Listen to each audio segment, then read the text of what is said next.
Surat civil હોસ્પિટલમાં ગત જાન્યુઆરી મહિનામાં એક મહિલાએ બાળકને જન્મ આપ્યો હતો। જન્મથી જ બાળકની ગંભીર હાલત હતી, જેથી તેમને ફરી સુરત સિવિલ હોસ્પિટલ બોલાવવામાં આવ્યા હતા। ત્યારે તેમનો પતિ અને અન્ય એક પરિચિત યુવક સાથે હતો। બાળકને સ્તનપાન કરાવવા માટે આઈસીયુમાંથી માતા પાસે બહાર લઈ જવામાં આવતું હતું।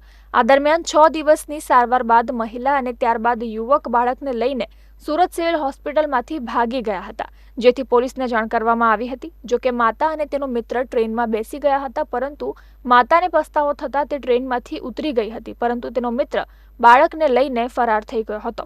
ઘટના અંગે પોલીસ દ્વારા તપાસ શરૂ કરવામાં આવી છે। આજ કંઈક સવારનો નિત્યક્રમ પતાવવા માટે એ લોકો ક્યાંક ગયા હશે એવું વિચારી અને અમે સિક્યોરિટીને જાણ કરી હતી કે એ લોકો નજીકમાં ક્યાંય દેખાય કે આસપાસ દેખાય તો એમને જરૂરથી જાણ કરો કે બાળકને અહીંયા મૂકી જાય, જેથી કરીને બાળકને જરૂરી સારવાર માટે અમે એની આગળ કાર્યવાહી કરી શકીએ।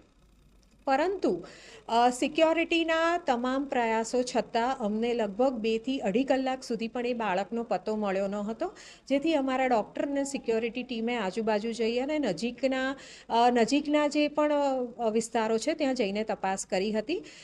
ત્યારબાદ અમારી જાણમાં એવું આવેલ હતું કે એ લોકો બાળકને લઈને નીકળી ગયા છે।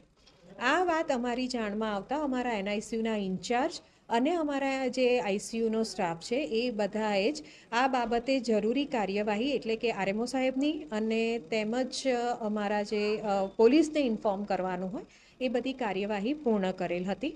બાળકના પિતાને પણ બોલાવી લેવામાં આવેલ હતા અને એમને પણ આ બાબતે જરૂરી જાણ કરવામાં આવેલ હતી। આ બાબતને યોગ્ય રીતે જાણ કર્યા પછી પોલીસને અને બાળકના પિતાને જાણ કર્યા પછી આગળની કાર્યવાહી પોલીસને હસ્તક છે, જે બાબતે પોલીસ આગળની કાર્યવાહી કરી રહી હશે।